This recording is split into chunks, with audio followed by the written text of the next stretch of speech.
Halo anak-anak, dimanapun berada, semoga senantiasa dalam keadaan sehat dan berbahagia. Bertemu kembali bersama Ibu dalam pembelajaran sejarah Indonesia. Pada pembelajaran sejarah Indonesia kali ini, kita akan melanjutkan materi mengenai corak kehidupan masyarakat masa praaksara. Nah, pada materi corak kehidupan masyarakat praaksara ini, kita akan menggali jauh lebih dalam lagi mengenai pola hunian manusia purba, bagaimana kehidupan pada masa dahulu terkait berburu, meramu, hingga bercocok tanam, dan sistem kepercayaan. Nah, anak-anak, tahukah kamu bagaimana pola hunian manusia purba pada zaman dahulu? Ya, benar sekali.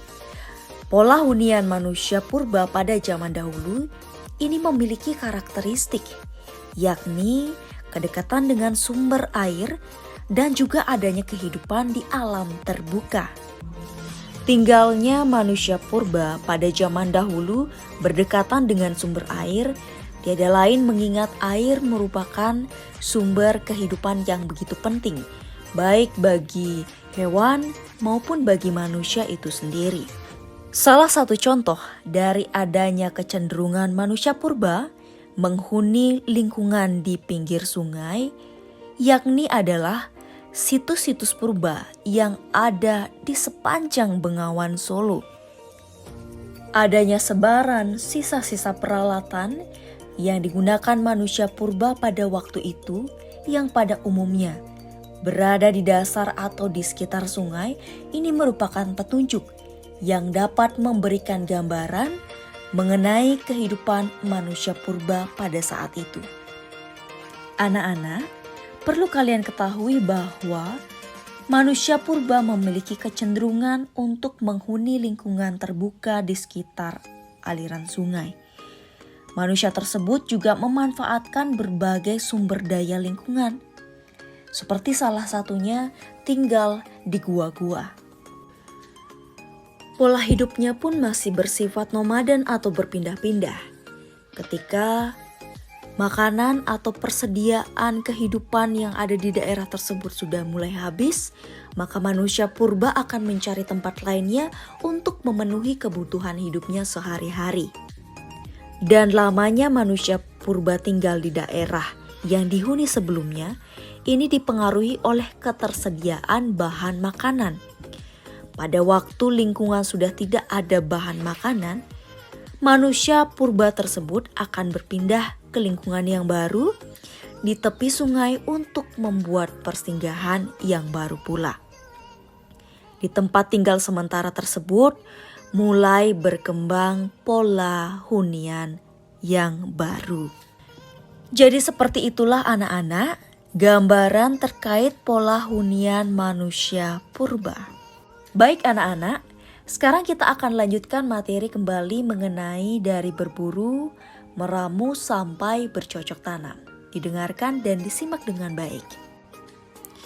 Anak-anak yang Ibu cintai dan banggakan, awal kehidupan manusia di zaman praaksara ini diawali dengan cara berburu dan meramu, kemudian bercocok tanam.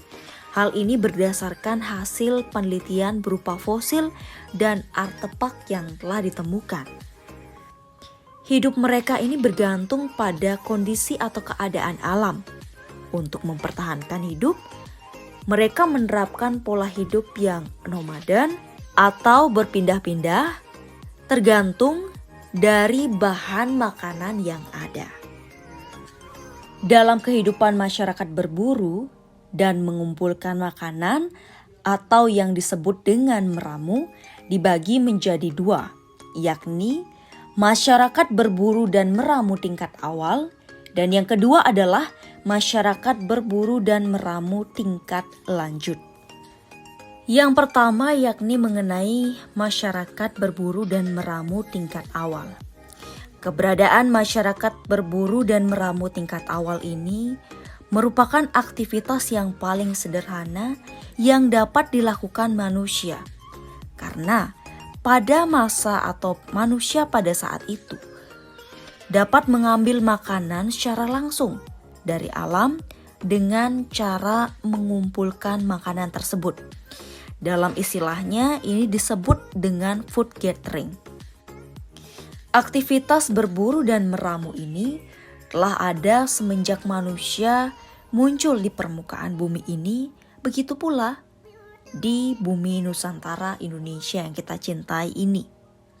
Pada masa berburu dan meramu, lingkungan hidup manusia masih tergolong sangat sederhana, masih sangat liar, dan keadaan bumi ini masih labil. Pada saat itu banyak terjadi letusan, gunung berapi, dan dataran ditutup hutan yang begitu lebat, serta berbagai binatang purba masih hidup di dalamnya. Pada masa berburu dan meramu tingkat awal ini, manusia pendukung pada masa itu adalah Picanthropus erectus dan Homo wajachensis. Adapun ciri-ciri kehidupan masyarakat berburu dan meramu ini, yakni yang pertama, belum mengenal bercocok tanam. Yang kedua, kebutuhan makanan mereka bergantung pada alam. Yang ketiga, alat-alat kebutuhan mereka masih sangat sederhana, yakni dibuat dari batu yang belum dihaluskan. Dan yang keempat adalah manusia hidupnya berkelompok dan tempat tinggal mereka berpindah-pindah dari tempat yang satu ke tempat yang lainnya. Anak-anak, jadi demikianlah materi pada kesempatan yang berbahagia ini.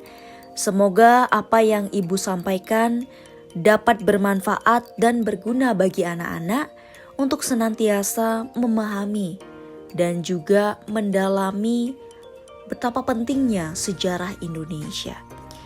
Apabila ada hal-hal yang kurang berkenan, Ibu memohon maaf dan sampai bertemu pada pembahasan part 2. Terima kasih.